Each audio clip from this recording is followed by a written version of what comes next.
of the shooting that we fundamentally learn how to do in the self-defense context involves two hands, hips pointed towards the target generally, and straight out towards the target. Today's video is brought to us by Mantis. The Mantis family of products is integral to ASP staff building handgun and carbine skills and are your most economical and fastest path to improvement in your skills too. Whether you choose the X10, the Laser Academy, the Blackbeard, or use them all in concert, they will help your practice be more effective, efficient, and fun. Go check them out, pick up a unit, and thank them for sponsoring today's video. Okay, this is what we learn as a foundational shooting platform, right? Why should we change this just because we're going to one hand? Are there some reasons why you might? Sure. And there are, like I said, I'm not going to go into all the different schools of one-handed shooting, all that stuff. But Claude Warner, who, if you don't know who Claude Warner is, the tactical professor, legit research analyst, did research a bunch of shootings involving law enforcement officers. And what he discovered was that no matter how they were trained, when presented with a legitimate threat, they all pointed their hips towards the bad guy and stuck the gun out right in front of them. So why should we deviate from that? I don't think that there's any good reason to. So a lot of people will be like, well, once you get it in one hand, you drop the hips or you blade your body. I don't think that's necessary, and I don't think that's beneficial for a lot of different reasons, okay? So we train like this. Let's go ahead and stay like this. And all we are going to do is take one hand off of the gun with a very slight modification to the shooting arm. So I want you guys to look at my gun. I've got two hands on the gun, and I'm going to point straight at the camera there. If I'm gripping this as hard as I should and I take away my non-dominant hand, I want you to watch the cant of the gun. What happened? It canted inboard just a tiny, tiny bit.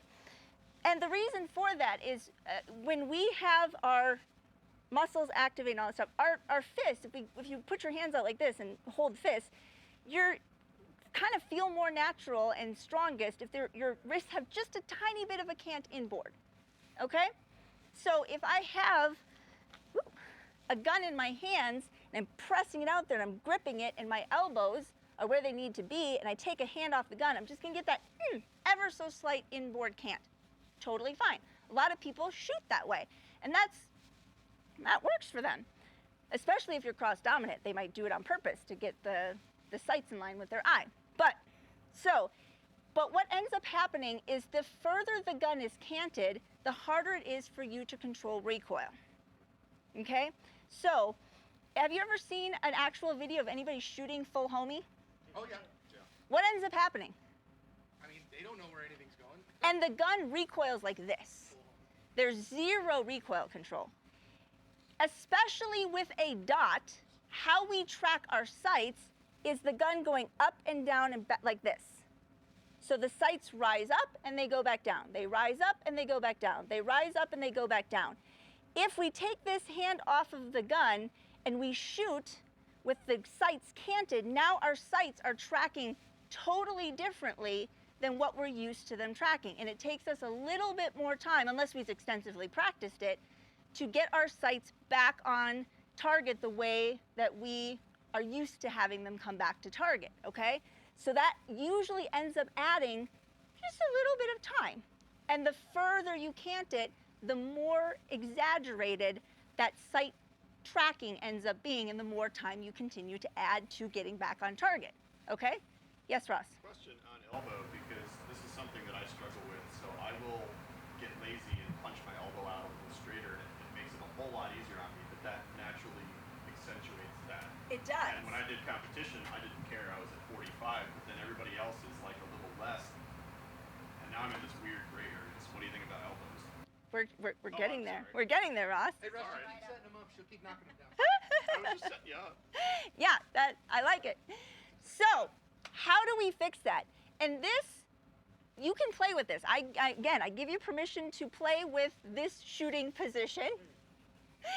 That what I strongly recommend, and this works very well for me and it works for a lot of people, is once you take this hand off, take your elbow and use this muscle, your lat muscles, to pull that elbow underneath of the gun.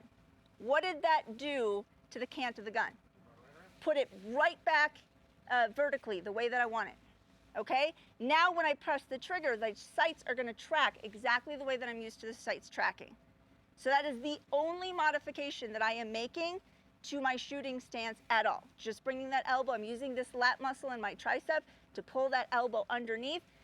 Here is where I want you guys to be very careful. A lot of people, and I saw this yesterday with some people who had their elbows down, when you put your elbows down, this wrist gets a little weak, and then people end up doing this. They get lazy, they bring their elbow down, and then they have no recoil management at all. And it's just like blah, blah, blah. So keep your tricep engaged, keep your wrist and your forearm locked down, press, and let the sights track as they normally would when you had a two-handed stance. Yes?